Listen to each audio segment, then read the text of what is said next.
Krishna Chaitanya Prabhu Nityananda Shri Advaita Gadadhara Srivasadi Gaur Bhakta Vrinda Hare Krishna Krishna Krishna Hare Hare Hare Ram Ram Ram Hare Hare. So, Srimad Bhagavad Gita, reading from chapter 9, text number 22. As I have been informed, correct? Does everyone have a book? We don't have the books from the other room, do we? No. Some people have, good. So, it's not on the board, right? No. No. I can burn away back to the side. Huh? I can burn away because I have one guitar. Oh. Anyway, it's a very well-known verse, so do your best to repeat. Please repeat. Ananyas Chintayanto Mam Ananyas Chintayanto Mam Ye Jana Paryupashite Ye Jana Paryupashite Tesham Nitya-viyuktanam Tesham nitya-viyuktanam Yoga Kshemam Mahami Aham Yoga Kshema Vihamyaham Anas Chintayanto Mam Ye Jnana Paryupashite Tesham Nitya-viyuktanam Yoga Kshemam Vahamyaham Ananyas Chintayanto Mam Ye Jnana Paryupashite Tesham Nitya-viyuktanam Yoga Kshemam Vahamyaham Ananyas Chintayanto Mam Ye Jnana Paryupashite Tesham Nitya-viyuktanam Yoga Kshemam Vahamyaham. Okay, go ahead, have a go. Without fear. Ananyas-Chintayanto Mam Ye Jnana Paryupashite Tesham Nitya-viyuktanam Yoga Kshemam Vahamyaham. Ananyas-Chintayanto Mam Ye Jnana Paryupashite Tesham Nitya-viyuktanam Yoga Kshemam Vahamyaham.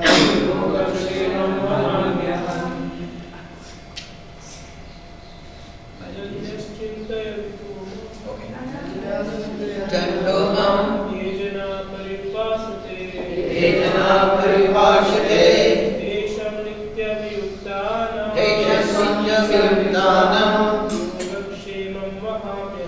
Yoga Kshemam Vahamyaham. Managers, please have a go. Ananyas-Chintayanto Mam Ye Jnana Paryupashite Ye Jnana Paryupashite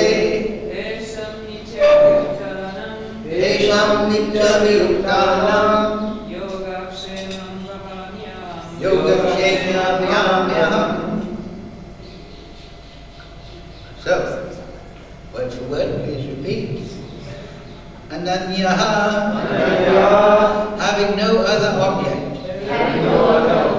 Chintayantaha, concentrating. Mam, on me. Ye, those who. Janaha, persons. Parupashite, properly worshipped. Tesham, Tesham, of them, Nitya, always, Abhiyuktanam, fixed in devotion, Yoga, requirements, Shemam, protection, Fahami, carry, Aham, I. So, translation, Srila Prabhupada. Those who always worship me with exclusive devotion, meditating on my transcendental form, to them I carry what they lack and I preserve what they have. Please repeat. But those who always worship me with exclusive devotion, meditating on my transcendental form, to them I carry what they lack, and I preserve what they have. Purport Srila Prabhupada. One who is unable to live for a moment without Krishna consciousness cannot but think of Krishna 24 hours a day. Being engaged in devotional service by hearing, chanting, remembering, offering prayers, worshipping, serving the lotus feet of the Lord, rendering other services, cultivating friendship, and surrendering fully to the Lord. Such activities are all auspicious and full of spiritual potencies, which make the devotee perfect in self-realization, so that his only desire is to achieve the association of the Supreme Personality of Godhead. Such a devotee undoubtedly approaches the Lord without difficulty. This is called yoga. By the mercy of the Lord, such a devotee never comes back to this material condition of the life.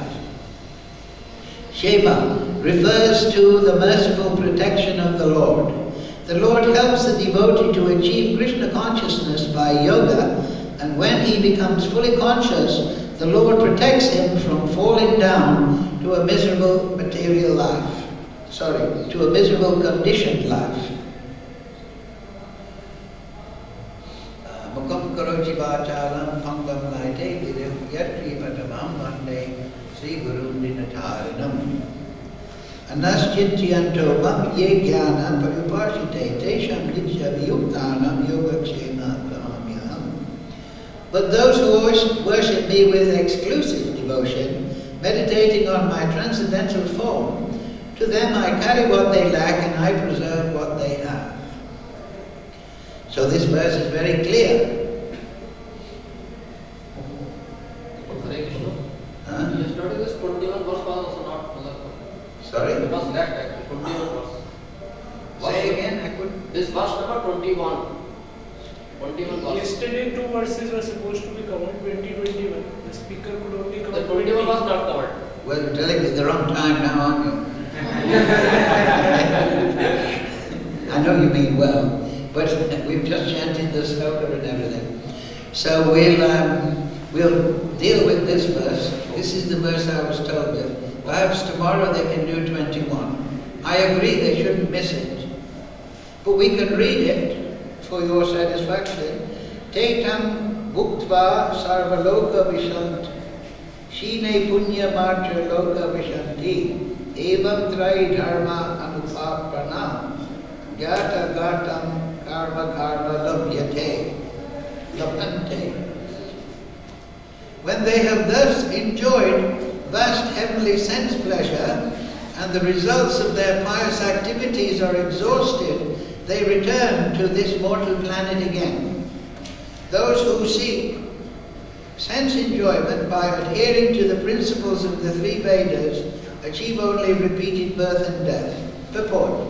One who is promoted to the higher planetary system enjoys a longer duration of life and better facilities for sense enjoyment. Yet one is not allowed to stay there forever. One is again sent back to this earth upon finishing the resultant fruits of pious activities. He who has not attained perfection of knowledge, as indicated in the Vedanta Sutra, Janmadi Asya Gita, or in other words, he who fails to understand Krishna, the cause of all causes, becomes baffled about about achieving the ultimate goal of life, and is thus subjected to the routine of being promoted to the higher planets and then again coming down, as if situated on a Ferris wheel, which sometimes goes up and sometimes comes down. The purport is that instead of being elevated to the spiritual world, from which there is no longer any possibility of coming down, one simply revolves in the cycle of birth and death on higher and lower planetary systems. One should better take to the spiritual world to enjoy an eternal life full of bliss and knowledge, and never return to this miserable material existence. Yes. So in this section, Krishna is contrasting the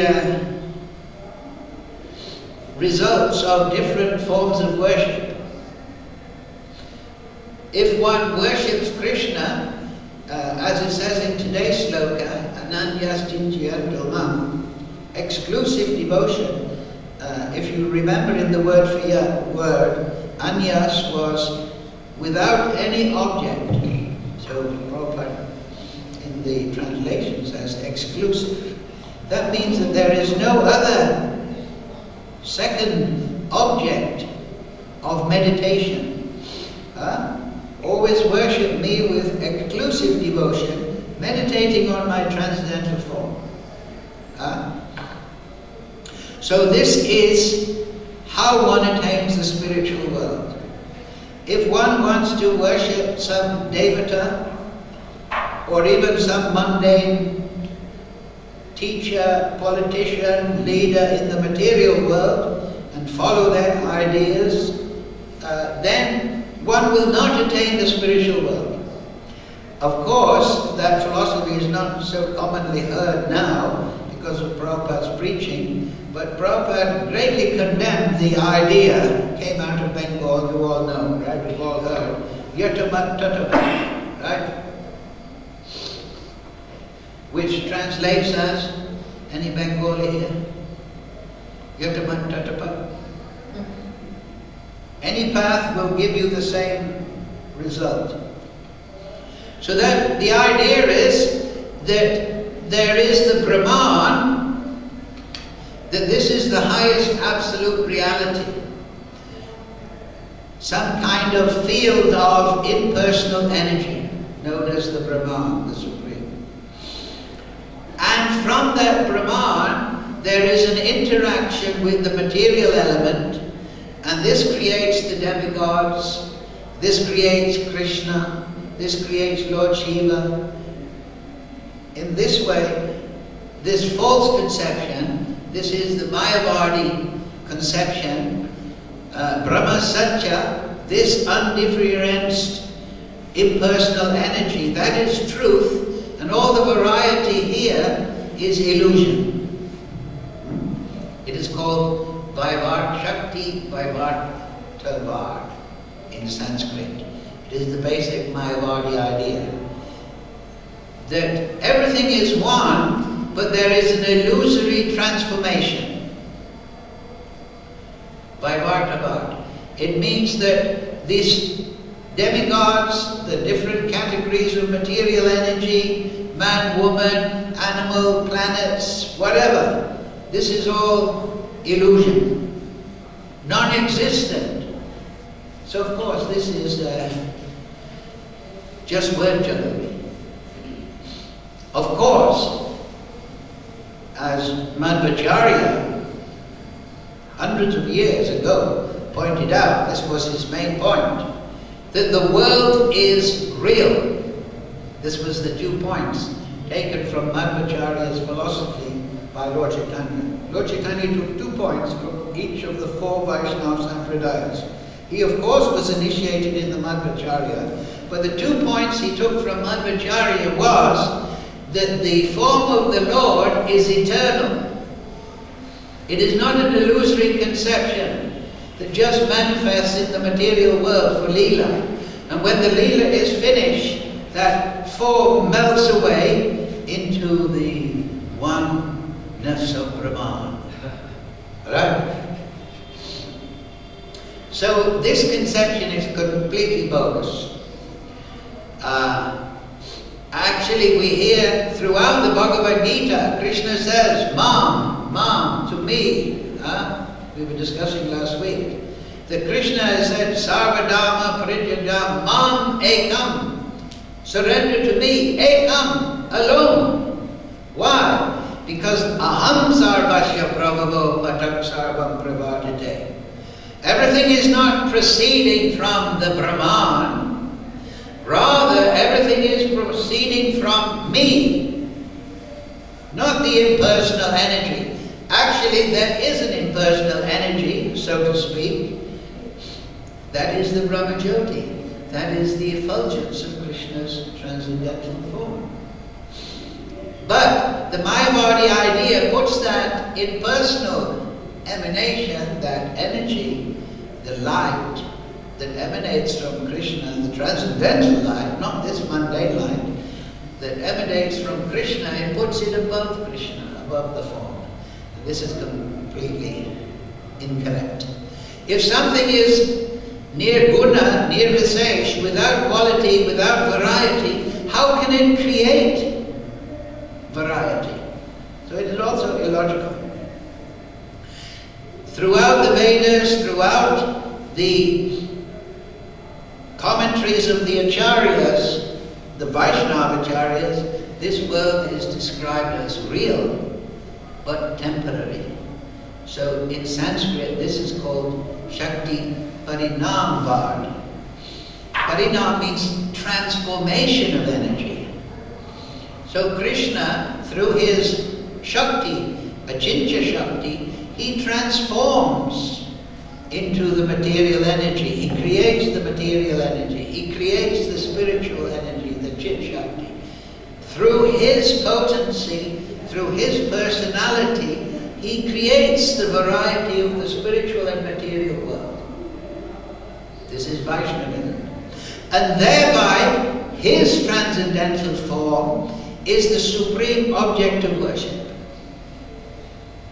Not some impersonal Brahman. Not some imaginary form. Nirguna. This is also a bogus idea.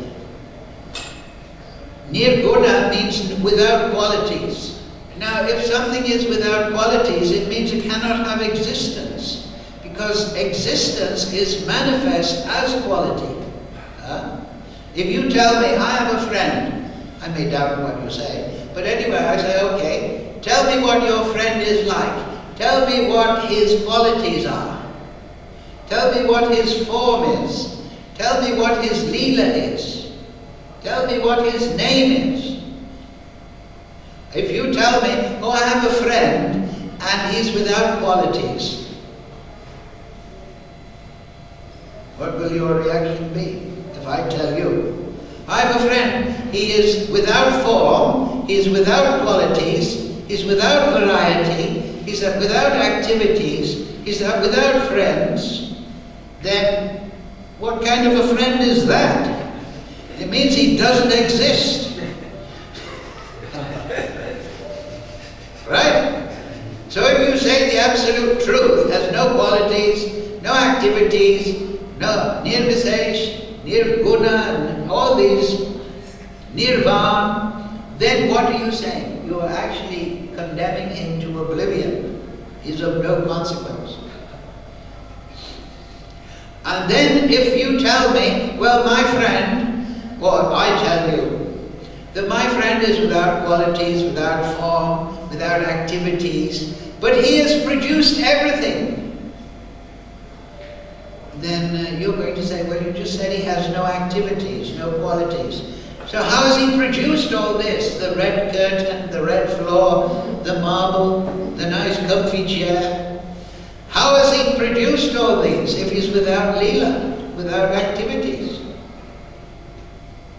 So this Mayavad idea is completely illogical, without Shastric support. Throughout the Shastra, throughout the Gita, Krishna's Aham Sarvasya, I, me, the personality. And it's very simple and logical. We have energy, you can say it's impersonal energy if you like, but it is actually resting on the person. For example, I have impersonal energy, you can say, and I'm using this energy to lift the cup. Then I'm using my energy to swallow the water. Correct? So that energy is below my personality. I am choosing to do it. Right? You cannot say that the energy is making me do things. Or the energy has manifested my thirstiness. No, you have to recognize that the personality is the controller of energy. Right? Even in this material world, and now we can understand the bogus position of the material scientists, the atheistic material scientists. They say there is laws.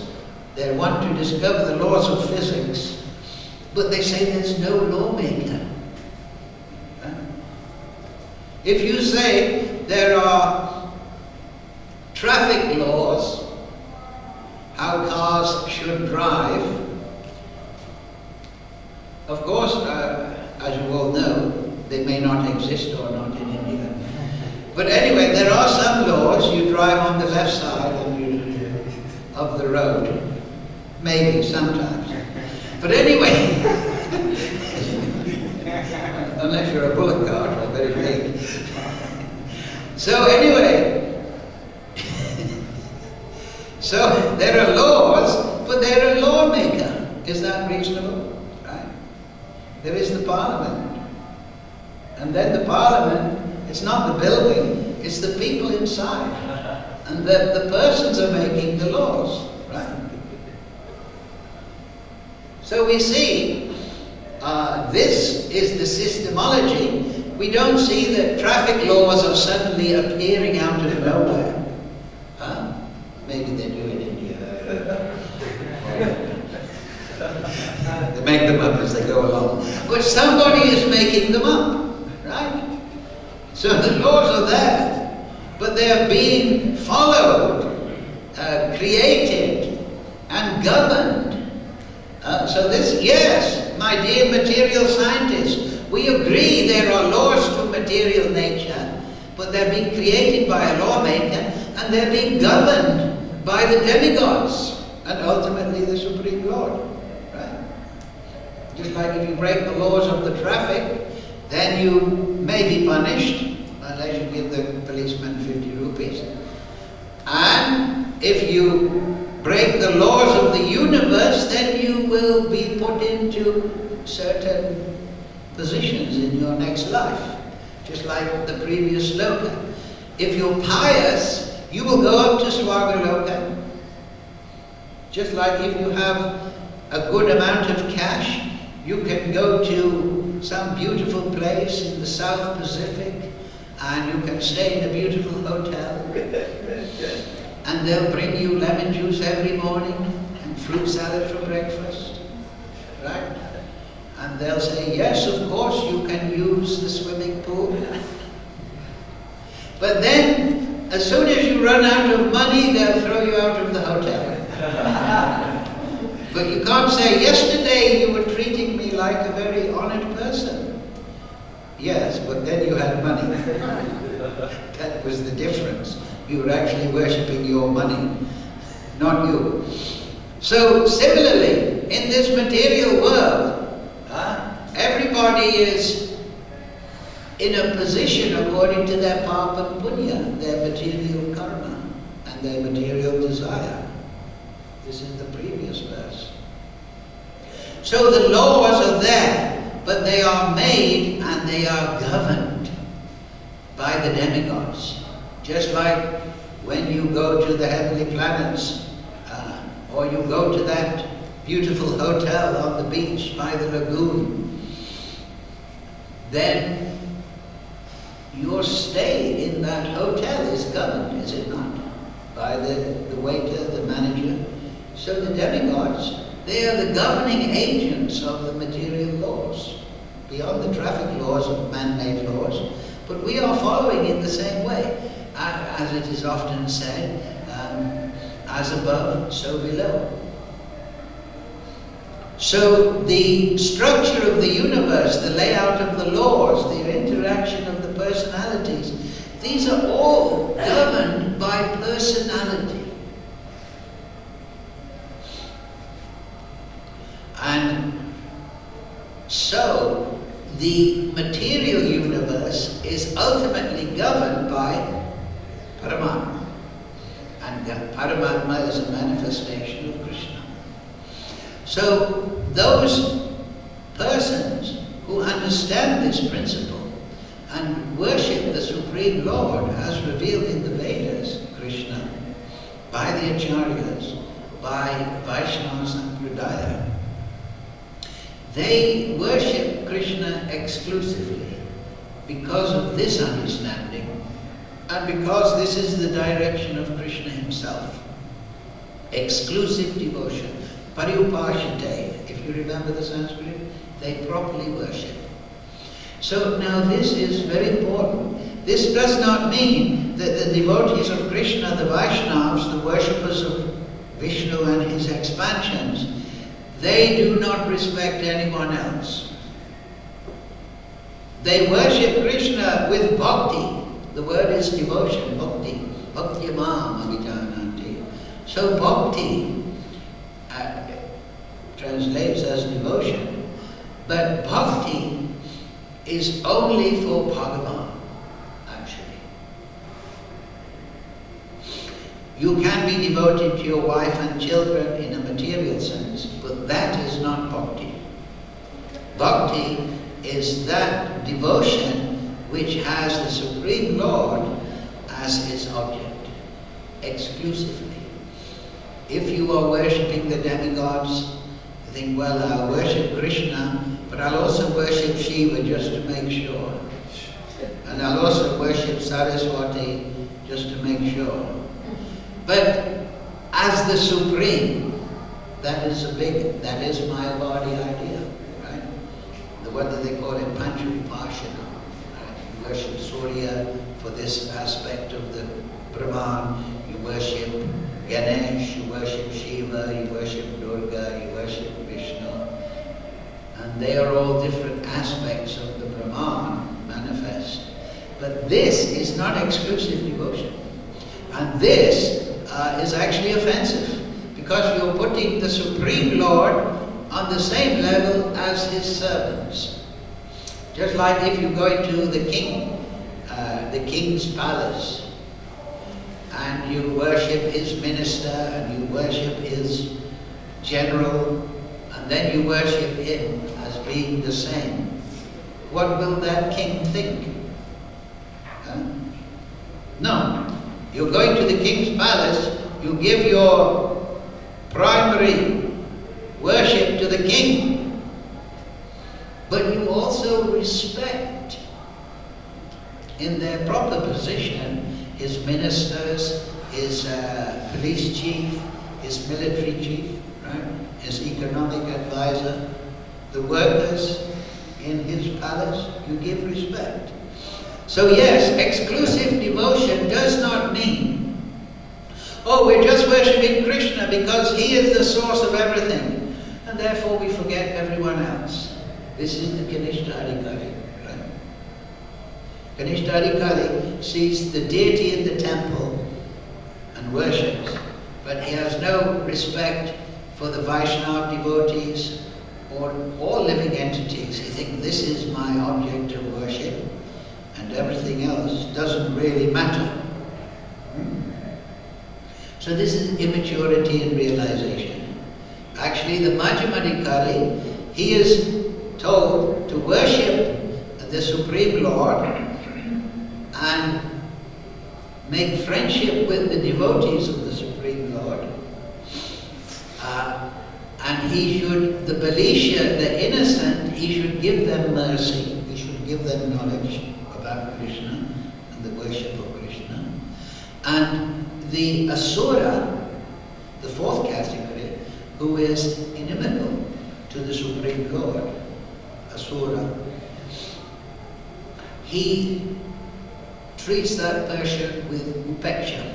He is neutral. He doesn't dislike or like. He doesn't become attached, or he doesn't let that person become a source of agitation. One should always remain equipoised as far as possible in the material energy. This is the advice in the Bhagavatam, to be equipoised. So, those things are there for the Majjhimadhikari. What is the Majjhimadhikari? He has this Sambandha Jnana. He understands the knowledge, the position of Krishna, the position of the creation relative to Krishna, and he understands the position of the living entities relative to the material energy and the Supreme Lord. So, in this way, he is able to worship Krishna properly, with exclusive devotion, but with respect to all living entities. Therefore, we find in the Uddhava Gita, Uddhava, this is also called the Paramahamsa Samhita. Everybody should read this in the 11th canto of the Bhagavatam, because Uddhava is given higher instructions than even Arjuna. It is called Paramahamsa Samhita, and it is in the Paramahamsa Purana, the Amala Purana, the Srimad Bhagavatam.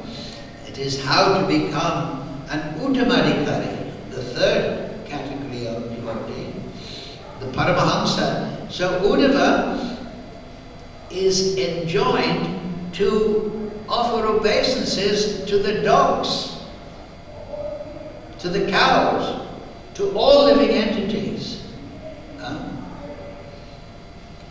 But not as the Supreme Lord. Sometimes foolish people, they look at India and they say, oh, they worship the cow. They think the cow is God. No, we don't think the cow is God, but we give the greatest respect to the cow. Just like one worships the mother in one sense, the father in one sense, one respects the Prime Minister. One respects so many objects, but one does not respect them as the Supreme Lord. So the Vaishnava, yes, parupashite, he worships properly. That means he worships the Supreme Lord correctly, and he also worships the creation of the Supreme Lord with the correct basis of knowledge, with discrimination. So you can understand then how this Mayavadi idea destroys discrimination. Everything is the same. Yatamat tatapat. Whatever way you will get.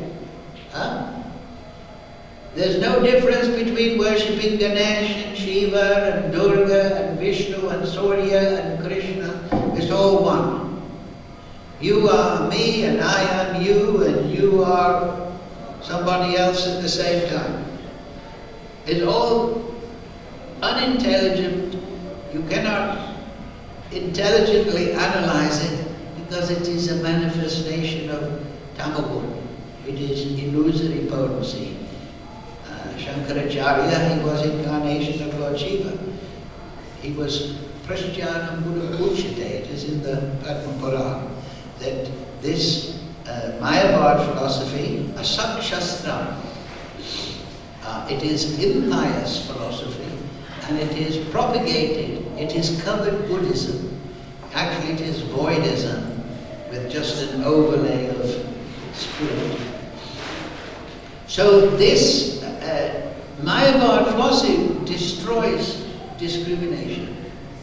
But those devotees who go to Guru, Acharya, and Krishna and the Shastra, they develop the correct discrimination. This is a devotee of the Lord, he should be given all respect. This is the Supreme Lord, he is the supreme object of worship. These are the demigods, they should be given great respect. This is the cow, she is a very special animal, giving wonderful food, milk. Should be given the greatest respect. So we have Govardhan Puja.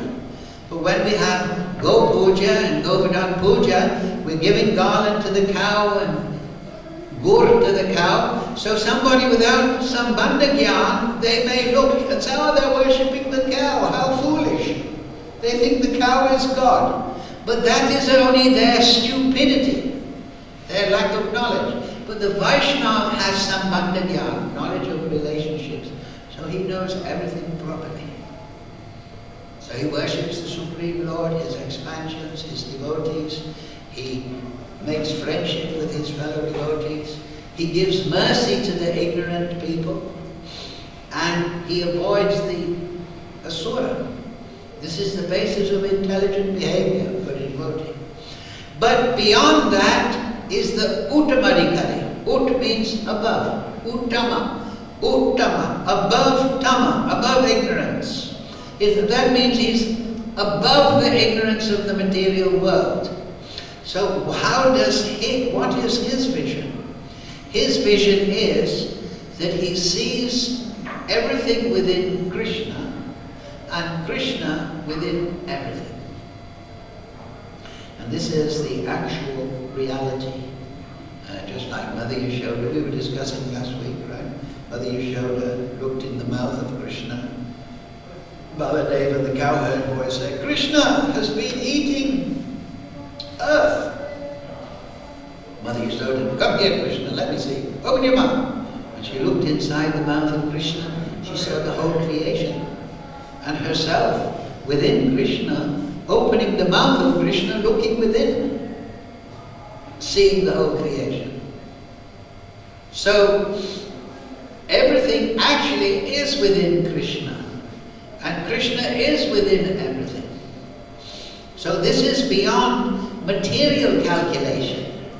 You are there and I am here, you are there and you are there in different positions. But Krishna has his own separate abode, and yet he lives everywhere within the heart of all living entities.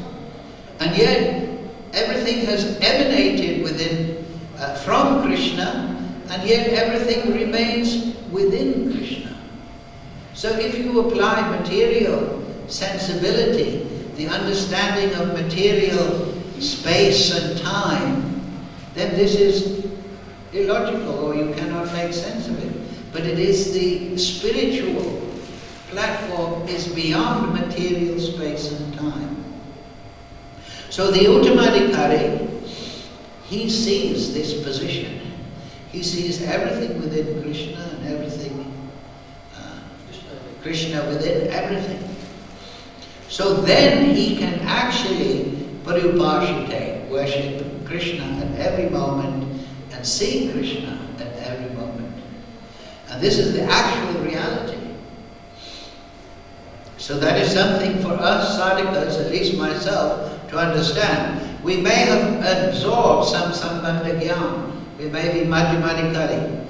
Madhyamadikari means somebody who is initiated by bona fide spiritual master, who has absorbed spiritual knowledge from the spiritual master. So he's developing the correct discrimination in his bhajan.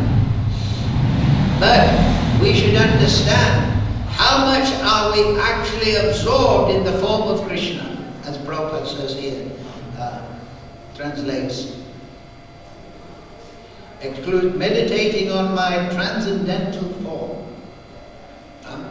So this is also, if we remember, the last few weeks we've been discussing this, that ultimately, yes, everything is Krishna, but we meditate upon the form of Krishna, the source of everything, as Prabhupada says here, Janmadivasya.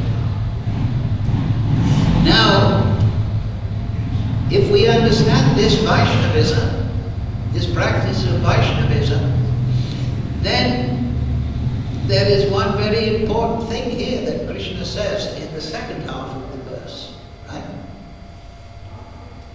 To them I carry what they lack, and I preserve what they have. So, and in the purport, also in the word for word, protection, shama, vahami, carry. So Krishna maintains his devotee personally. I, vahamya. So this very extraordinary thing, somebody may say, well, he says that. And there is a story that Prabhupada quotes, Arjuna Acharya. He was writing commentary on the Gita, and he was writing a commentary on this sloka. And it says here, Krishna carries what they lack. That means what they need for their personal maintenance in this material world. And he protects them. So he was thinking, no, it doesn't mean Vahamya aham, I carry. Krishna says I bring personally. It means something else. It means through his agents, or Krishna arranges for it to come by the laws of the material energy. So he scratched out. He said, this verse of the Gita must be wrong. Vahami aham. So he scratched out the manuscript. So then he went off. He was married, he left his wife and to go to the marketplace to get some things to take bath in the river. And while he was away, two beautiful cowherd boys came to his wife. Have you heard the story? Yes. Yes. And one was Trouble, one was Shyam, very beautiful Shyam. And they were carrying all sorts of foodstuffs and articles, gave them to the wife. The wife said, what happened to your back? There were scratches on the back of Shyam. His companion was glowing, effulgent, like the edge, like a cloud with the sun behind. So around the edge of a cloud there's a kind of glowingness. So that cowherd boy was glowing in that way, and there was Shyam. And so the wife said, what happened? You were scratched on the back. So the Shyam cowherd boy said, your husband has done this. He's beaten me and scratched me on the back. So she was shocked. The boys went off, left the articles, and then some time later Arjuna Acharya came, and the wife said, what are you doing? You're beating beautiful boys. They brought some nice foodstuffs and they said you're beating them. So they had a discussion, and Arjuna Acharya, by grace of Krishna, could understand, oh, that wasn't just two ordinary cowherd boys, this was Krishna and Balaram, and they have brought all sorts of articles that we need for our maintenance. And they personally brought them.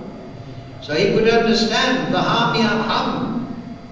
Yes, Krishna. Now somebody in the commentary of Vishwanath Chakravarti on this section, Baladev Devotion, somebody may say, well, a devotee doesn't want to burden the Supreme Lord by taking.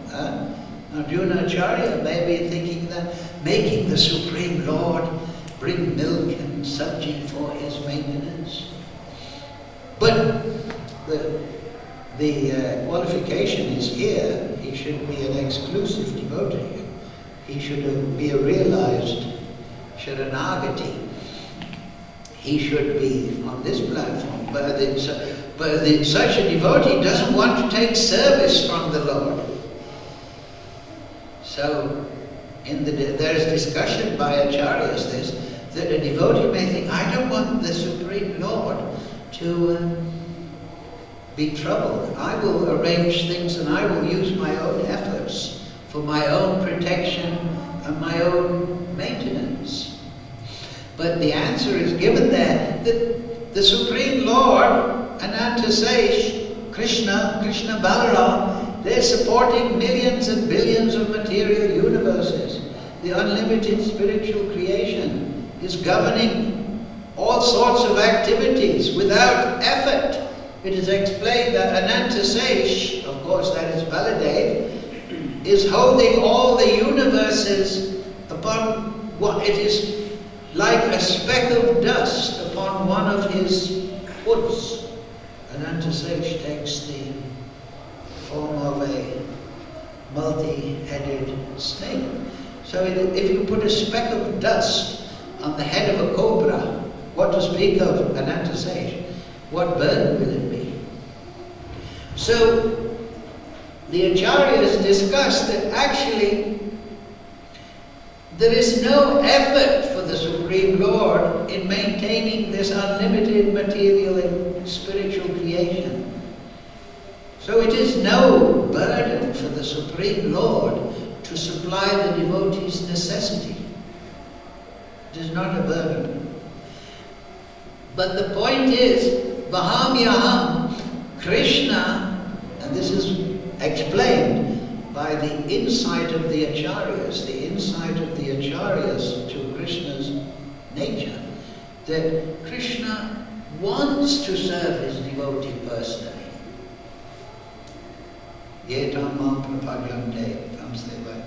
So this is the desire of the Supreme Lord, to personally protect and maintain his devotees. Because, as we say, the absolute truth is not impersonal. It is the Supreme Person, Krishna. So naturally, if we have a good friend, a good wife, a good son, and that person serves us nicely, we want to personally, I visited you in Berlin and you took care of me and fed me. Now I want you to come to my house so I can serve you. This is natural, right? A good friend comes to your house, you want to personally serve that person. There's discussion in Mahabharata about this. Satyabhama asked Draupadi, the Draupadi and Satyabhama in Dwarka, they were discussing, and Satyabhama was joking with Draupadi. He said, Draupadi, you have 5 husbands, the Pandavas, such great, powerful Kshatriyas, and they all seem to be serving you so well. They seem to be like your obedient servant. Are you, and so Satyabhama in humorous mood, are you using some mantras? Are you using some oil? Some charm? How are you doing it to control these big, Bhima, you know? Even Yudhisthira was having trouble controlling Bhima. He said, Bhima. Can't fight Victoria, don't now. But they're all submissive. So Draupadi said, no, that if a woman uses charms and mantra and tantra and yantra and all that on her husband, she becomes the enemy of her husband. But I have one simple method, that when my husbands come, I personally serve them tea. I personally greet them at the door. I personally attend to their needs. I don't send the serving girl or the servants. I personally serve some drink after they've been out in the kingdom somewhere. I personally do that. And by my service, this is not my intention, this is the point. Draupadi was not trying to govern the Pandavas, but she was just such a good, loving servant that they automatically want to serve her and take her needs into consideration. So the point is that the devotee, he doesn't want to take the service of Krishna, the protection. He doesn't want to make burden of Krishna. But the Supreme Lord wants to serve the devotee. So to satisfy the Supreme Devotee, the Lord, the devotee accepts the service because he knows the Supreme Lord is pleased by that. Just like if the wife gives, like Draupadi, gives a cup of tea to Bhima, Bhima will take it for the happiness of Draupadi. I don't want a cup of tea. Give me later. Why are you troubling me? I'm having another dice match with the Sapuni. You just near Maharaj, he lost the last one. We got an election. I'm going to show Sapuni who can play dice. Put the tea away. Don't bother me. So, oh no, thank you, Draupadi. Yes, I'll drink it now while it's hot. Yes, of course I will. Anyway, so he wants to please his wife because she is so dedicated to his service. So he'll accept that. And then he feels pleasure when Draupadi feels pleasure. Draupadi is given a cup of tea, right? It doesn't need sugar. If a cup of tea is given with love, it doesn't matter what it tastes like. We will drink it. Oh yes. You forgot to just like when there's a story in the right Krishna, he went to Mathura for the big wrestling match, right? And I think it was Kamsa made a big, but he wanted to stay with Vidura, I think, yes? Or Uddhava. Anyway, the wife was serving Krishna personally bananas, but she was so entranced with the beauty of Krishna that she was peeling the banana and giving the peel to Krishna. And putting the banana. You know about this, right? You eat the banana, right? Not the peel. Anyway, so Krishna was taking the banana peel and eating it. And then, I think it was Vidura. What are you doing? But Krishna was eating the banana skin.